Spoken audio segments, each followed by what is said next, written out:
Hello, hi, welcome to my channel. Okay, alright, hari ni kita akan buat lagi satu unboxing bahan elektronik kali ni.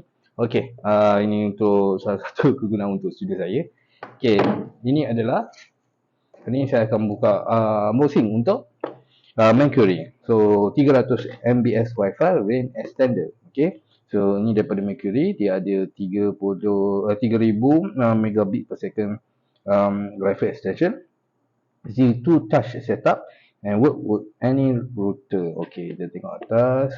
Semua Mercury, datang dengan 3 tahun warranty. So kat sini ada packaging content, ada link scan untuk more info. Dia punya description dekat belakang dia. Okay, kat sini dia ada mention expand your Wi-Fi wherever you need.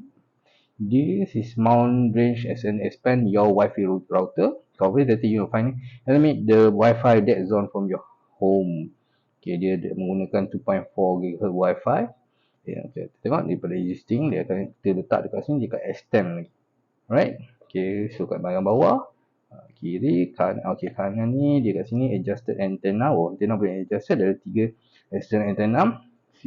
Indicator, multi color LED, help you find the light location for your range extender for the best Wi-Fi extension. Bad connection kalau warna orange, hijau good connection. Okay, easy to touch setup. Press the WPS button on your router and the WPS button on your extender to expand your Wi-Fi coverage in second. Wah, tentu Okay, di sini ada 300 megabit. Dia model MW300RE. So gambar bawah tak ada. Okay, let's go. Kita buka ini.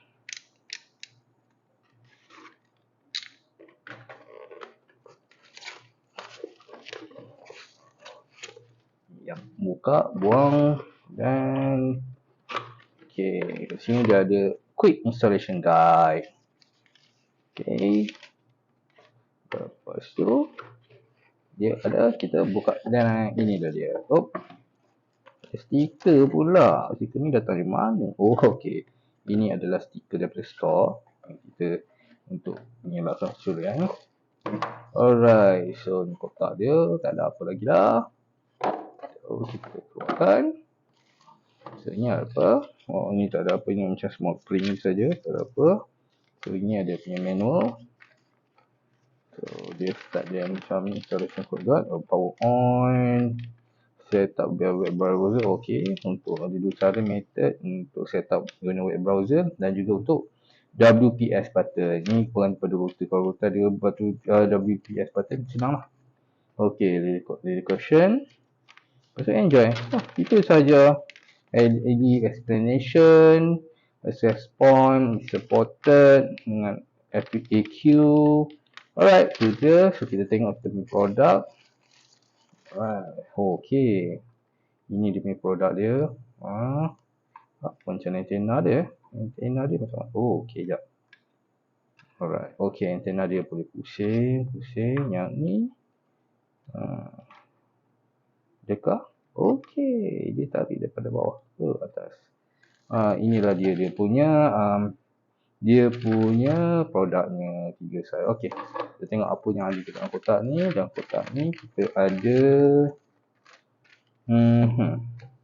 manual dan juga ni. Okay, so saya akan sertakan link. Produk ni murah saja. Saya sertakan link shopping kat di bawah. Anda boleh link untuk kalau anda berminat untuk membelikan barang ini. Price masa ni adalah bawah RM50. So ni murah. Okay, sangat balon. Kita nanti saya nak try pula apa jenis punya fungsi dia.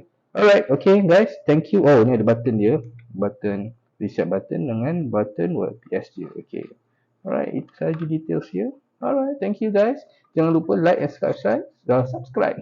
Saya punya